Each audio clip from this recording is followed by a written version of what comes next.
Hello, fight fans. Thanks for joining us at MMA Insider. Before we get rolling with today's news, show some love by hitting that like button and subscribing. Now let's uncover the latest happenings in MMA. Starting off, Dustin Poirier says Khabib Nurmagomedov purchased UFC 302 fight kit for $30,000. Moving on, Dana White anoints real deal Paddy Pimblett as superstar after UFC 304 wipeout of Bobby Green. Next, Daniel Cormier dubs Tom Aspinall as #1 heavyweight after UFC 304. Moving on, UFC CEO Dana White calls himself not political in CNN interview. Lastly, Tony Ferguson reveals he's sparring again ahead of his return at UFC Abu Dhabi. Dustin Poirier found a buyer for his UFC 302 fight kit, and it was none other than the man he once fought for the lightweight title, Khabib Nurmagomedov. Dustin wore new custom floral shorts in his UFC 302 bout against Islam Makhachev in his latest shot at the divisional title. Although Poirier lost by submission in round 5, he sought to make a positive out of the moment by listing the shorts, along with his shirt, gloves, and hand wraps for auction for the Good Fight Foundation, a charity organized by the Louisiana native. Unfortunately, the winning eBay bidder failed to pay for the fight kit after the auction was completed. That's when Khabib stepped up. During a recent interview on the MMA Hour, Dustin revealed that his former foe was interested in purchasing the shorts. According to Dustin, Khabib made good on the deal a few days later. Here's what he said. He purchased it $30,000. Dustin said Khabib's manager, Ali Abdelaziz, contacted him to complete the purchase of the fight kit, which will provide funds for the charity's programs. Dustin admitted he initially hesitated to sell the fight kit because his fighting future is uncertain. The 35-year-old fighter contemplated retiring and thought about holding on to what could be his final UFC fight kit. Ultimately, Dustin decided to sell it to raise money to benefit his community. For the past 5 years, Dustin's charity has given away backpacks filled with school supplies to children in the Lafayette Parish school system who need assistance. This year's back-to-school event takes place August 3rd in Lafayette,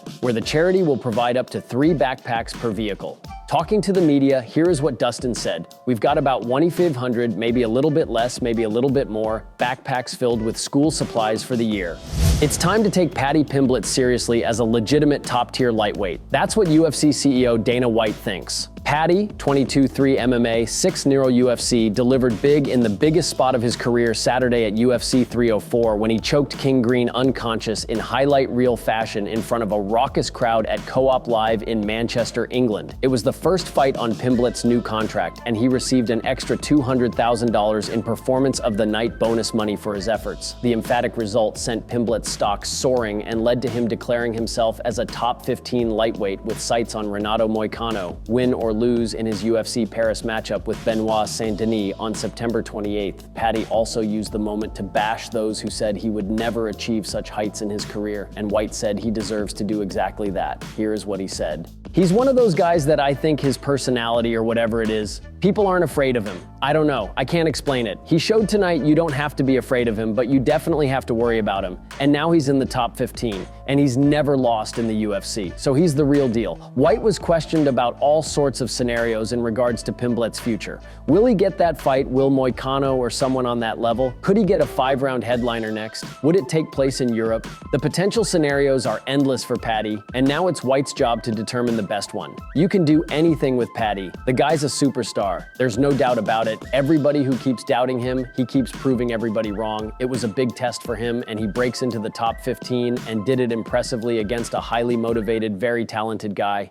Daniel Cormier looks at Tom Aspinall and sees a fighter who is truly capable of giving Jon Jones his first legitimate MMA loss. After Aspinall blew through Curtis Blaydes in just 60 seconds to defend his interim heavyweight title in Saturday's UFC 304 headliner in Manchester, England, calls for a unification bout with Jones once again grew to a fever pitch from within the fight community. Aspinall respectfully called out heavyweight champion Jones, who is expected to return from injury against Stipe Miocic at UFC 309 on November 9th in New York, both in the octagon during his post-fight interview with Cormier and at the post-fight news conference. Cormier said he thinks the pieces will eventually come together for Jones versus Aspinall at some point down the line. If and when it does happen, he thinks Aspinall had a very good shot at winning. Here is what he said.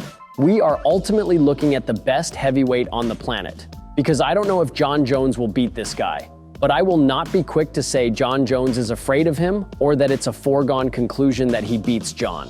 Because I've been in there with Jones. I know how tough he is, I know how smart he is, and I know how much he loves to compete. And if you love to compete as much as that guy does, he can never been counted out from a fight. Cormier has as good of insight as anyone on what it would take to beat Jones. They shared the octagon twice before in one of the biggest rivalries in UFC history, and they still remain some of the more competitive contests of Jones's career. Aspinall could the one to complete the mission and knock Jones off the top of the mountaintop, but the major question still remains if he will be able to secure the fight. Cormier said if there's one thing he could give a negative grade on to Aspinall, he said, it's that he should have been harsher in his call out to Jones in the octagon, because he believes conflict is the best way to secure a fight and not kindness.